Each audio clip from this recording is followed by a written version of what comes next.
Now we're going to begin Chapter 4. Chapter 3 was about vectors. Chapter 2 is about motion in one dimension. So now we're going to talk about motion in multiple dimensions. Position vector, we've got a bunch of different variables that we can use for position vectors. We've got r, we've got s, just a bunch of different things, x, y, and z to, for the different dimensions. And so, in general, delta r is r2 minus r1. Right? The change in position, any change is the final minus the initial. Okay, that should be basic, but important, because if you mess that up and you put the initial minus the final, then you're in trouble. Things are not exactly going to work out.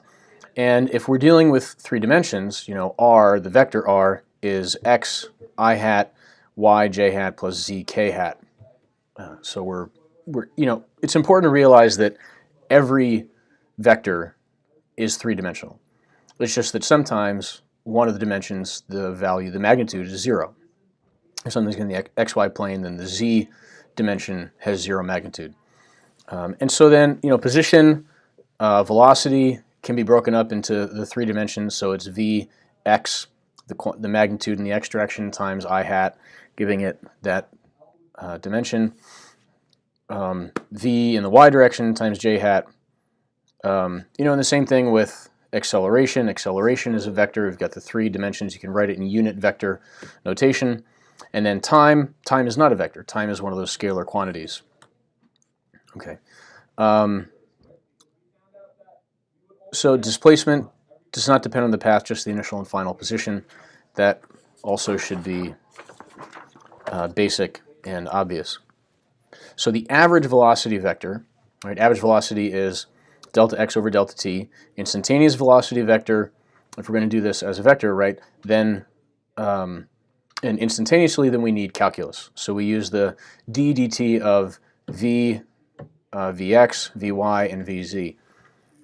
We take the velocity vectors in the different dimensions, and we just take the derivative of each of them, and then that gives us take the position vector in each place, and then take the derivative of that. That gives us the velocity. Same thing for acceleration, right? Average acceleration is just delta v over delta t, but the instantaneous acceleration is the time derivative of the velocity in each of the dimensions, and that gives you the acceleration in each of the dimensions. So if you have a three-dimensional description of the acceleration, you can get, or of the velocity, then you can get a three-dimensional description of the acceleration. Okay. The direction of the average velocity is in the direction of delta r. The instantaneous velocity is tangent to the curve. Right? There are two different things there. Instantaneous, remember, is the derivative, which tells us the slope of the tangent line. So it's tangent to the curve. Average acceleration depends on delta r, which may or may not, probably won't be tangent to the curve. It's not likely, at least. And then the direction of average acceleration is in the direction of delta v. It's a vector. And then the instantaneous acceleration is always towards the center of curvature. Right? If the thing is turning, then the acceleration is towards the direction of the center of curvature. Okay. And so here's an example where we're given the motion of a particle in 3D, and we want to find a few different things here. All right, so let's take a look. So here's the position vector, r of t for now. We'll see different things later on. Is t to the fourth plus 2t squared I plus 3t squared plus 4t j plus 5 k. Okay, so then the velocity vector is going to be the derivative of this with the I, so it's 4t cubed plus 4t I plus 6t plus 4j plus, and the derivative of this is 0, so 0. Okay, and the acceleration function as a vector is then the derivative of this. This is 12t squared plus 4 I hat plus 6 j hat plus 0 k hat. So now the acceleration, notice the acceleration is constant in the j and k directions, but is changing in the I direction.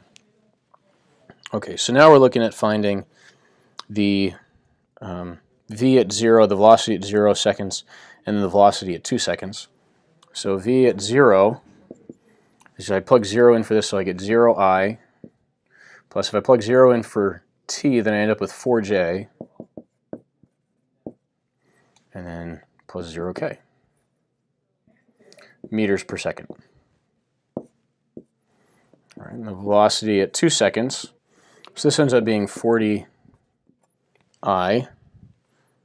plus, and then 2 times 6 is 12, plus 4 is 16j plus 0k meters per second. Now I want to know v average, the average velocity between 0 and 2 seconds. So v average is going to be r of 2 minus r of 0 over delta t. So I'm going to take 2 and plug it into this, and when I do that I get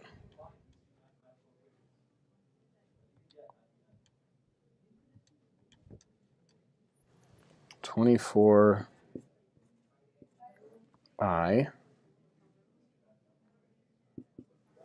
plus, let's see,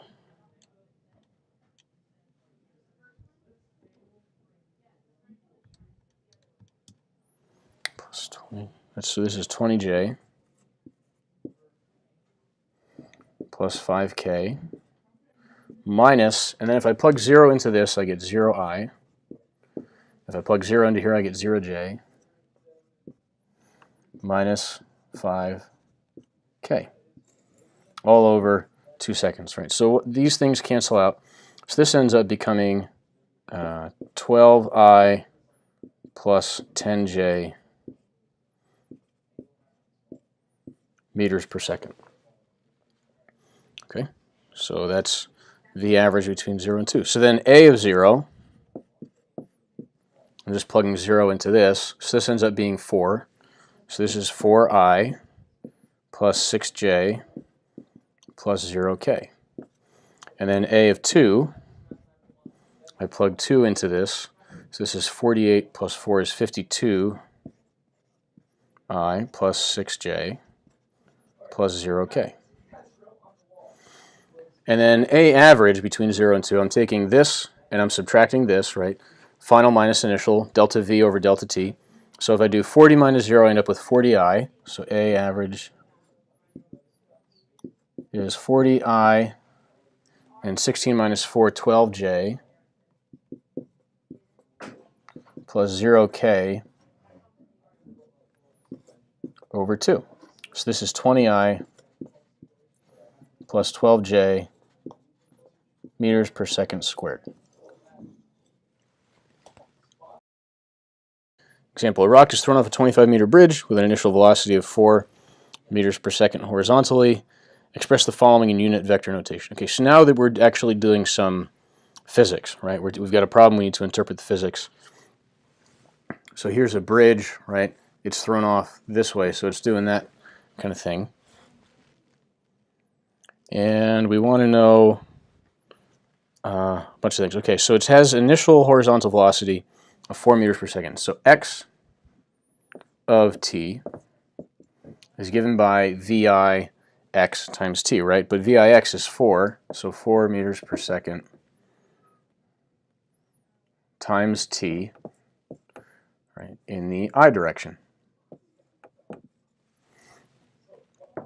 plus 0j plus 0k. Most of the time we're going to leave this off. You're not going to have to write this every time, but just for the sake of being thorough, I'm writing that now. Y of t is 1/2 9.8, negative 1/2 9.8 times t, t squared times j hat. Okay, simple enough. So then the position function r is a function of time. These are all vectors, by the way, so I should be putting these arrows on here. R is a function of time is going to be 4t I hat minus, let's do 4.9 t squared j hat. Okay, that's it. So then v, what does v look like? The velocity vector is going to be 4 I hat minus 9.8 t j hat. And the acceleration vector, taking the time derivative, is just negative 9.8 j hat. And that's it. That's all we're asked to do.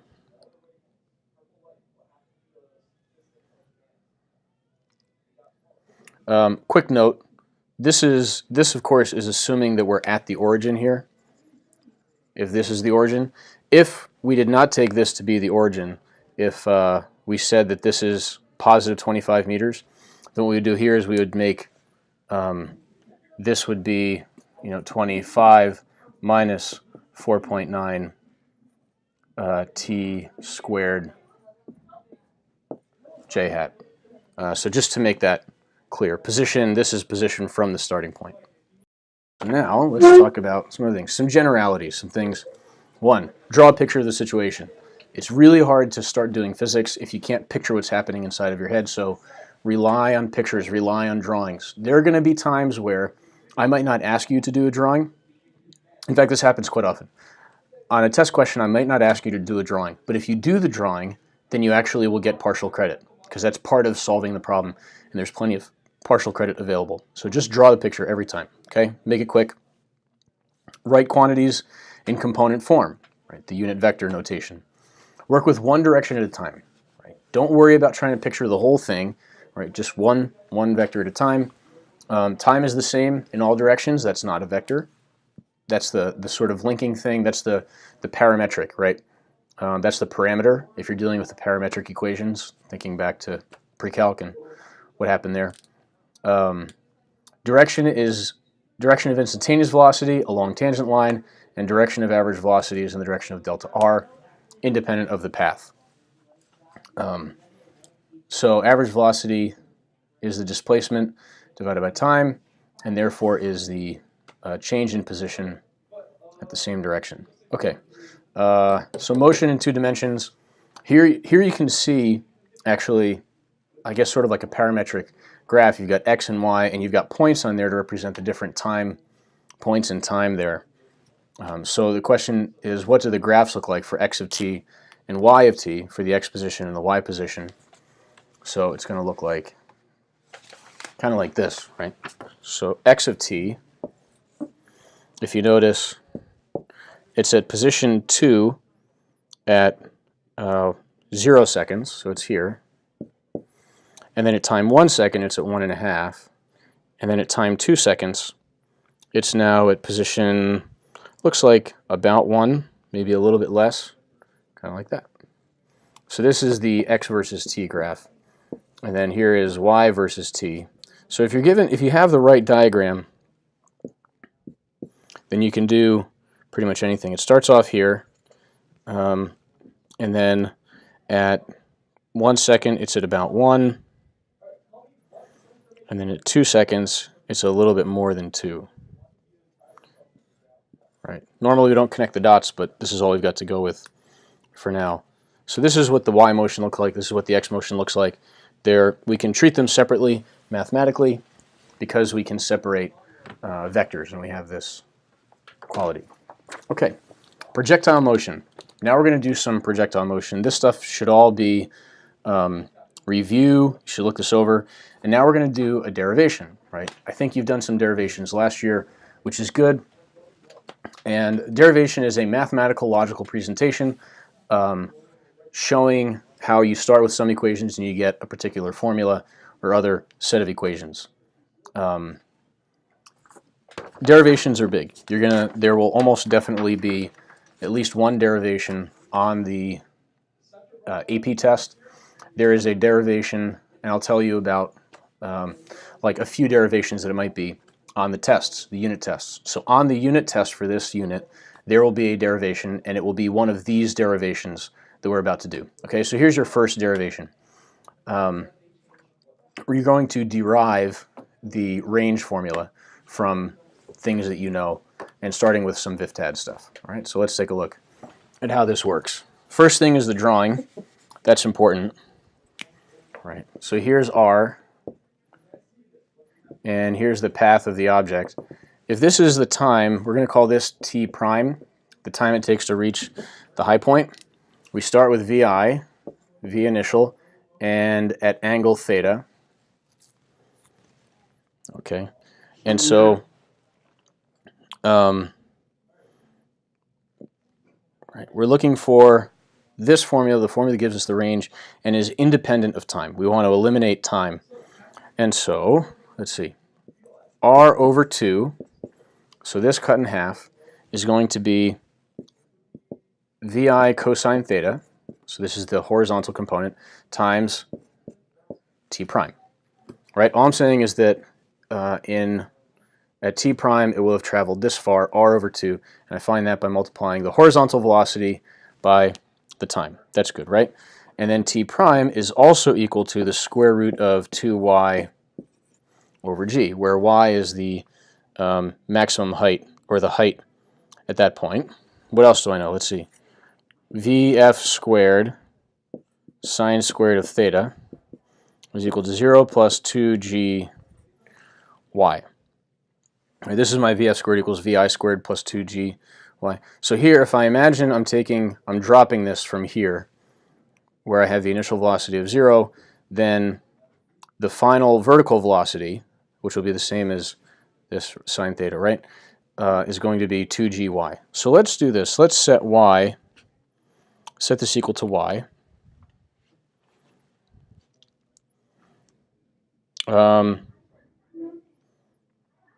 Or rather, let's see. Where do I go with this? So y is Vf squared sine squared theta over 2g.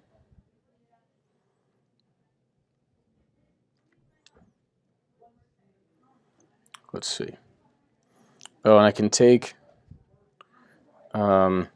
these two formulas, or I can set, right, so what is Vy? Let's see, this is 2, y is going to be this, so this is Vf squared sine squared of theta over 2g, right, here's the g from here, and here's the 2g from here, right? So the 2's cancel out, and now I'm left with Vf sine squared of theta over g. Okay, so now let me take this and plug this in for time here. All right, this is T prime. So R, I'm going to write this down here. R over 2 is Vi cosine theta. And Vf and Vi are the same thing, right? So Vf, I'll put here Vi sine of theta, this shouldn't be squared, sorry, over g. And so now what I have is this, R equals 2 Vi squared sine theta cosine theta over g. Now, there's an identity here that you may or may not remember, where sine theta times cosine of theta is sine of 2 theta. And so this becomes 2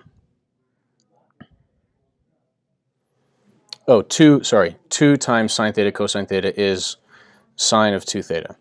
And so this is simply Vi squared sine of 2 theta over g. So this is the range formula. Vi squared sine of 2 theta over g. And that's your first derivation. Turns out we didn't need this, right? And so we didn't need this. I was able to do it just with these equations and one of the trigonometric identities that you need to know. Okay. So now that we have a formula, we can answer some questions what if VI is doubled? Well, if VI is doubled, then the range is 4 times as much. What if VI is tripled? Then it's 9 times as much. R is 9 times as much. If VI is cut in half, then I have 1/4 of the range. What is the best angle for maximum range? Well, best angle for maximum range is going to be the greatest value of this. How do I get the greatest value of this? That this sine is equal to 1. So if I put 45 degrees in, that gives me a value of 1 here, and that gives me the greatest range. And so if I have two angles, there are two angles that give you the same range with the same initial speed. Why is that? Right, and there's an example here, 27 degrees and 63 degrees. Why is that? Because we've got sine of 2 theta. Right. Okay. So now there's a second derivation, the max height formula. And this one should be pretty simple. Let's take a look. So I want a formula, one formula that's going to give me the maximum height. So if I take VF to be 0, let's say this is VI, and VF is the top point here, then I can use the equation that VF squared equals VI squared plus 2a delta x. So 0 is VI squared sine squared of theta. All right, so somehow the video got cut off, but here's the derivation, the max height derivation here. What we do is we take the top point, and we say that the final velocity there is 0, the y velocity. And that's what we want anyway at that point, because that's where the height is the highest. And so I said VIY equals VI sine of theta. I know that. And then I use this formula, independent of time. And VF squared is 0. VI is VI sine theta, so VI squared, V sine squared theta, plus A, in this case, is G, delta X is H. If you're plugging numbers into here, keep in mind that G is negative. But sometimes we can think of it just in terms of the magnitudes here. And then you just solve for H, and you get this formula. And so the question is, if VI is doubled, then you have 4 times the height. If VI is tripled, you have 9 times the height. If VI is halved, you have 1/4 of the height. And the maximum angle, what angle can you put in here to get the maximum value given VI and G? And the answer is 90 degrees. How do you know? Because sine of 90 is 1. And that's the biggest value that this term can have. Okay. And now the trajectory formula. Let's take a look at that one. What we're trying to do here is get a function that gives us the height of the projectile given the horizontal displacement and independent of time. So we start off with this. This is our this is our height formula. We have y equals VI sine theta t plus 1/2 gt. Again, g, if we're considering it as a vector, is negative. And here's our horizontal displacement formula. And I solve for t. And then I have this expression that I'm going to plug in for t. So I take this formula, I put it down here, and now I'm plugging in for t. So VI sine theta, instead of times t, it's times x over VI cosine theta plus 1/2 g x over VI cosine theta squared. Simplify things a bit, and this is my trajectory formula. This tells me the height at some given time, at some given position later on. And then question, when does y equal 0? Well, under these conditions. By the way, if you take this equation and you solve for x, what you end up with is the range formula, because the range formula applies when y equals 0, right? When it's launched and then lands at the same height. When is y greater than 0? When this is greater than this in magnitude. And when is y less than 0? When is it falling past the point that it was launched? Again, when this now is less than this, right? So the less than sign as well. Keeping in mind also, right, that this is negative if we're taking account vectors. And now that we have that trajectory formula, this last example is pretty easy. Keep in mind that it's being launched from this place 1 meter above the ground, and so it only needs to have a trajectory of 3 meters. And so you're using 9.8, you plug and chug. For this one, it turns out if you use 10, it can be quite different. So use 9.8 in this particular case. And then all you're doing is plugging numbers in. This problem should look look familiar. It's from the summer assignment, maybe just some different numbers. And then what we end up with when you plug in the numbers, you should get about 5.2 meters above the starting point, which is more than the 3 meters necessary. And that's it.